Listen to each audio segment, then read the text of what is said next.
अस्सलाम वालेकुम दोस्तों, कैसे हैं आप। मैं हूं अदनान हुसैन। आप देख रहे हैं मेरा यूट्यूब और फेसबुक चैनल। भारत का एक और जेट गिर गया और एक बार फिर दो पायलट भारत के हलाक हो गए। लेकिन खबर यह है कि भारत के जो जहाज गिरे हैं ये तो अब रूटीन हो गया है। आए रोज खबर आती है कि भारत का ट्रेनिंग जेट गिर गया है, क्रैश कर गया है। कभी खबर आती है कि राफाल गिर गए हैं, SU-30 गिर गए हैं। लेकिन बड़ी खबर क्या है? बड़ी खबर है जिस तरह पाकिस्तान के साथ लड़ाई के बाद भारतीय हुकूमत ने, नरेंद्र मोदी ने अपनी आवाम से झूठ कहा था, अब दोबारा झूठ बोला जा रहा है। राजस्थान में जगवार का जो ट्रेनिंग जो जेट था गिरा, क्रैश किया, उसके बाद जो इंडियन एयरफोर्स है उसकी जानिब से जो बयान जारी किया गया वो झूठ पर मबनी था। अब सोशल मीडिया पे बाकायदा उस पर मीम्स बन रही हैं और सवाल हो रहे हैं कि भारतीय एयरफोर्स ने आखिर ये झूठ क्यों कहा। दोस्तों, जगवार जो जेट है, ट्रेनिंग जेट है, वो राजस्थान के इलाके में ट्रेनिंग कर रहा था और ये गिरकर तबाह हो गया, गिरकर क्रैश हो गया। इस खबर के आने के बाद भारतीय एयरफोर्स की जानिब से कहा गया कि दो पायलट हलाक हुए हैं, मारे गए हैं इस जेट के क्रैश करने के बाद। पहले तो जो स्टेटमेंट सामने आया उसमें कहा गया उनको फेटल इंजरीज हैं, यानी कि शदीद वो जख्मी हैं, उनकी मौत भी हो सकती है। लेकिन उसी ट्वीट में कहा गया कि हम कंडोल करते हैं, कंडोलेंसेज हैं हमारी उन फैमिलीज के साथ जिनके जो पायलट थे मारे गए हैं। अब ये क्रैश होने के बाद जो सवाल, पहला सवाल, टेक्निकल सवाल हो रहा था वो इस जेट को लेकर हो रहा था कि ये जो जगवार का फाइटर जेट था, ट्रेनिंग जेट था, ये तो वन सीटर था, ये टू सीटर नहीं था। तो वन सीटर जेट क्रैश करता है, उसमें दो पायलट कैसे मारे जाते हैं? क्या एक पायलट ने दूसरे पायलट पे गोद गोद में बैठ के वो ट्रेनिंग ले रहा था? बाकायदा सोशल मीडिया पे, ट्विटर पे इस तरह की तस्वीरें जो है वो वायरल की जा रही हैं।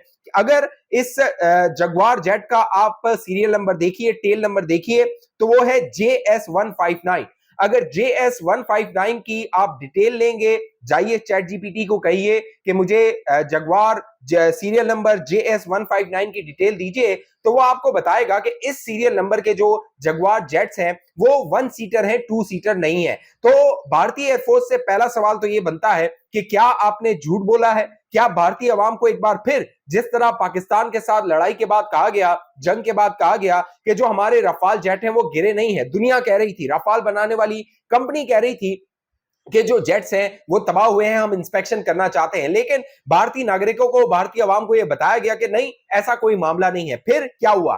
फिर गुज़िश्ता दिनों जो भारत का मीडिया है उसने, गोदी मीडिया ने यह खबर उड़ा दी कि जो जेट है राफाल है वो सिर्फ एक गिरा है, और इसकी तस्दीक जो राफाल बनाने वाली कंपनी का CEO है उसने कर दी है। इस खबर को बाकायदा फैलाया गया मुख्तलिफ प्लेटफॉर्म पे, गोदी मीडिया पे, टीवी चैनल्स पे, अखबारात में। लेकिन बाद में क्या हुआ? बाद में डसॉल्ट एविएशन जो कि रफाल बनाने वाली कंपनी है उसने बयान जारी कर दिया, प्रेस स्टेटमेंट जारी कर दिया और कहा कि ये सब झूठी खबरें हैं, झूठी बातें हैं, हमारे CEO ने ऐसा कोई बयान नहीं दिया। अब दोबारा ये जो जगवार क्रैश किया है इसमें दो पायलट मारे गए हैं, और ये जो दो पायलट हैं इनकी उम्रें जो है वो 31 साल, 31 ईयर्स और 23 साल है। आप अंदाजा कीजिए कि नरेंद्र मोदी अपने जवानों को किस तरह मरवा रहा है, उनकी बलि दे रहा है। और इसका मकसद क्या है? इसके पीछे नरेंद्र मोदी का जो मकसद है वो सिर्फ और सिर्फ अंबानी, अडानी से पैसा ऐंठना है, पैसा कमाना है। अब ये जो स्क्वाड्रन लीडर है लुखिंद्रा सिंह, इनकी उम्र 31 ईयर थी, 31 साल के थे, इनका ताल्लुक हरियाणा से था। फिर फ्लाइट लेफ्टिनेंट ऋषिराज सिंह है, इनकी एज 23 थी, इनका ताल्लुक राजस्थान से था। और जो स्क्वाड्रन लीडर लुखिंद्रा है ये 1 महीने पहले बच्चे के बाप बने थे। देखिए, 1 महीने पहले इसके घर में अच्छी खबर, खुशी खबर आई, और 1 महीने बाद जो नरेंद्र मोदी की नाअहली है, निकम्मापन है, नालायकी है, उससे ये जो स्क्वाड्रन लीडर था ये मारा गया, ये हलाक हो गया। अब नरेंद्र मोदी ने ऑपरेशन सिंदूर के बाद कहा था कि ये ऑपरेशन जारी है, और इसीलिए राजस्थान का जो इलाका है ये पाकिस्तान की सरहद पे पड़ता है। यहाँ पे जो इंडियन एयरफोर्स है वो ट्रेनिंग कर रही थी, यानी कि वो कह लीजिए कि नोटरम जारी हुआ था और ये ट्रेनिंग एक्सरसाइजेस कर रही थी ताकि पाकिस्तान को प्रेशराइज किया जाए। अब ये पहला वाकया नहीं है, गुज़िश्ता तकरीबन 4 से 5 माह में ये तीसरा जगवार का जेट है जो कि गिरकर तबाह हो गया है। दिलचस्प बात यह है कि 1979, जुलाई 1979 में भारत ने जगवार के जो जेट्स थे, ट्रेनिंग जेट्स, उनको फ्रांस और ब्रिटेन से लिया था। अब देखिए, दोबारा फ्रांस की बदकिस्मती है, पहले राफाल दिया भारत को, वो गिर गया, वो क्रैश कर गया। अब जगवार जो है वो पैदर पे क्रैश कर रहे हैं। तकरीबन 40 साल पुरानी ये टेक्नोलॉजी है जगुआर की, लेकिन अब भी भारत की जो एयरफोर्स है वो इसको इस्तेमाल कर रही है। दुनिया में तमाम जितनी भी एयरफोर्सेज हैं उन्होंने इसको ऑब्सोलीट कर दिया है, वो उन्होंने इसको इस्तेमाल करने से इनकार कर दिया है, छोड़ दिया है, आउटडेटेड हो गई है ये टेक्नोलॉजी। लेकिन नरेंद्र मोदी ने अपनी एयरफोर्स की जान लेने के लिए उनका मौत का सामान इकट्ठा कर लिया है और ये जगुआर जो है वो क्रैश कर रहे हैं। अब सुनिए जगुआर कब क्रैश किया। अप्रैल में भी दो जो जगुआर थे वो क्रैश हुआ। रात में जामनगर का इलाका था, वहां पे ये क्रैश हुए। फिर मार्च 2025 में हरियाणा में इंडियन एयरफोर्स का जो फाइटर जेट था वो क्रैश हुआ। फिर 12 जून को इंडियन एयरफोर्स का जो फ्लाइट था वो क्रैश हो गई। हमने देखा एयर इंडिया की 171 जो फ्लाइट थी वो क्रैश हो गई। अब सारे जो इल्जामात थे ये पाकिस्तान पे लगा देते हैं। देखिए भारत की जो नाकामी हुई है ना, भारत की नाकामी में सबसे ज्यादा किरदार है वो एक शख्स का है और उसका नाम नरेंद्र मोदी है। क्योंकि मोदी ने सिर्फ और सिर्फ माल बनाने के लिए, पैसा बनाने के लिए जो भारतीय नागरिक थे, भारतीय आवाम थे, उसको हिंदू मुसलमान में लगा दिया। पीछे ये अडानी और जो अंबानी थे उनसे ये पैसा ऐंठता रहा, माल ऐंठता रहा। और जो इंडिया की फौज है, भारतीय फौज है, वो तबाही के दहाने पर है। अब तो मैं कहता हूं भारत की जो आवाम है, जनता है, वो जाके अपने मंदिरों में व्रत रखिए, अपने मंदिरों में पूजा कीजिए कि पाकिस्तान से दोबारा लड़ाई ना हो, पाकिस्तान से दोबारा जंग ना हो। अगर पाकिस्तान से भारत की दोबारा जंग हो गई तो आप याद रखिएगा कि जितनी फौज भारत की बची है वो भी नहीं बचेगी, जो कि भारतीय फौज के हालात हैं, चाहे वो नेवी हो, चाहे वो आर्मी हो, चाहे वो एयरफोर्स हो। अब जो एयरफोर्स की तबाही है, ये तो जो एपी सिंह है, एयर चीफ है भारत के, वो बकायदा ऑपरेशन सिंदूर के बाद कह चुके थे कि किस तरह कॉन्ट्रैक्ट्स में पैसा बनाया जाता है, किस तरह कॉन्ट्रैक्ट्स में खुर्द-बुर्द की जाती है, हमसे कॉन्ट्रैक्ट साइन करवाए जाते हैं लेकिन उन कॉन्ट्रैक्ट्स पे अमल दरामद नहीं होता। तेजस जो जेट था वो अब तक डिलीवर नहीं हुआ। ये सब कुछ एपी सिंह कह रहा था, एयर चीफ कह रहा था। तो आप अंदाजा लगाइए भारत का जो सीडीएस है, जो चीफ ऑफ डिफेंस स्टाफ है, वो क्या बयानात देता है, अनिल चौहान। फिर आपका जो डिप्टी आर्मी चीफ है वो राहुल सिंह, वो क्या बयानात देता है। फिर आपका एयर चीफ क्या बयानात देता है। फिर आपका डिफेंस अताची जो इंडोनेशिया में है वो क्या बयानात देता है। तो भारत को इंट्रोस्पेक्शन की जरूरत है, आपको अपने गिरेबान में झांकने की जरूरत है कि देखिए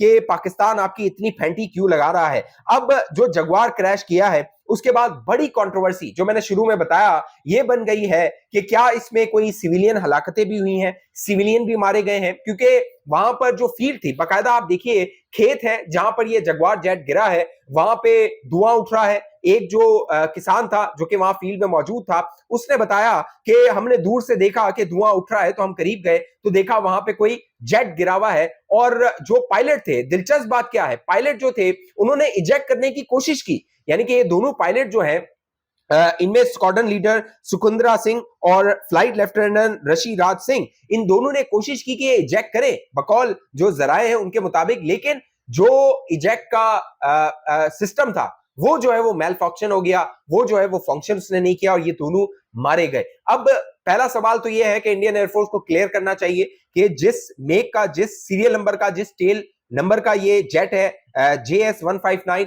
वो तो 1 सीटर है, 2 सीटर तो है नहीं। तो फिर ये दो पायलट कैसे मारे गए, क्या 2 जेट्स गिरे हैं, 2 जगुआर गिरे हैं, इसकी वजाहत करनी चाहिए। फिर क्या सिविलियन कोई नुकसान हुआ है, नहीं हुआ, इसकी वजाहत करनी चाहिए। क्योंकि वहां की जो पुलिस है राजस्थान की, वो ये बता रही है, बाकायदा इंडियन एक्सप्रेस को बताया गया कि वहां से हमने बड़ी लाशें जो है वो लेकर मुंतकिल की हैं, जो कि हॉस्पिटल था या फिर जो डिफेंस ऑफिशियल थे उनके हवाले हमने किए। तो भारत की फौज पर कई सवालात हैं। बाकायदा नरेंद्र मोदी मौत का फरिश्ता बन गया है भारतीय आवाम के लिए, भारतीय फौज के लिए, जो कि भारतीय फौज के हालात हैं। मेरा ख्याल है कि ऑपरेशन सिंदूर को अब वाइंड अप कर देना चाहिए, नरेंद्र मोदी को ऐलान कर देना चाहिए, क्योंकि पाकिस्तान ने ऑपरेशन बुनियानो मरसूस को ऐलान कर दिया, वाइंड अप हो गया, खत्म हो गया, वो उसका इख्तिताम हो गया। लेकिन नरेंद्र मोदी जिद पर है कि ऑपरेशन सिंदूर चल रहा है, पाकिस्तान पे दोबारा हमला करना है, इसीलिए नॉटरम जारी किया जाता है और दोबारा जो इंडियन एयरफोर्स है उनकी एक्सरसाइजेज की जाती हैं और इन एक्सरसाइजेज में ये जो भारतीय फौजी हैं ये मारे जाते हैं। भारतीय आवाम को चाहिए, भारतीय फौज को चाहिए वो अपनी हुकूमत से, बीजेपी की हुकूमत से सवाल करे कि क्या हमारी जानें इतनी सस्ती हैं कि तुम इस तरह उन जानों को जेट्स में क्रैश करवा दोगे, 40 साल पुरानी टेक्नोलॉजी इस्तेमाल कर रहे हो, जो नई टेक्नोलॉजी है उसका पैसा कहां जा रहा है? सब ये अडानी को दे दिया है। जो कॉन्ट्रैक्ट्स हैं अडानी बनाता है, अडानी जो है वो सप्लाई करता है। डिफेंस कॉन्ट्रैक्ट, बड़े से बड़े डिफेंस कॉन्ट्रैक्ट अडानी के हवाले किए हुए हैं। वो जो है वो बाहर से इंपोर्ट करता है, अपना लेबल लगाता है और जो इंडियन एयरफोर्स है, इंडियन फौज है, उसको माल भेज देता है और नरेंद्र मोदी से पैसा लेके अंदर कर देता है, कमीशन मोदी का उसको दे देता है। तो इस हवाले से आप दोस्तों की जो भी राय नीचे कमेंट कीजिए। भारत से अगर आप मुझे देख रहे हैं तो आप कमेंट लाजमी कीजिए। बहुत सारे भारत से जो देखने वाले होते हैं ना, वो कहते हैं प्रोपेगेंडा है, झूठ बोल रहे हो, फेक न्यूज है। तो भाई थोड़ा सा गौर कर लो, थोड़ा सा सोच लो, अकल को थोड़ा हाथ मार लो, थोड़ा पढ़ लिख लो, गूगल कर लो। ये जो गोदी मीडिया है ये आपको सच नहीं बताएगा। ये जो मर रहे हैं ना आपके पायलट्स, जो घिर के मर रहे हैं, ये पाकिस्तान नहीं मार रहा, ये खुद नरेंद्र मोदी के हाथों मर रहे हैं। सवाल कीजिए मोदी से, सवाल कीजिए बीजेपी से, सवाल कीजिए भारतीय हुकूमत से। इस हवाले से आप दोस्तों की जो भी ओपिनियन है, जो भी राय, नीचे कमेंट कीजिए। अब तक ये चैनल आपने सब्सक्राइब नहीं किया, जरूर सब्सक्राइब करके साथ घंटी का निशान उसको दबाइए। वीडियो को लाइक कीजिए, शेयर कीजिए। फेसबुक पे देखने वाले दोस्त पेज को लाइक फॉलो करके इस वीडियो को लाजमी शेयर कीजिए। अगली वीडियो तक मुझे इजाजत दीजिए, अपना ख्याल रखिएगा। पाकिस्तान जिंदाबाद।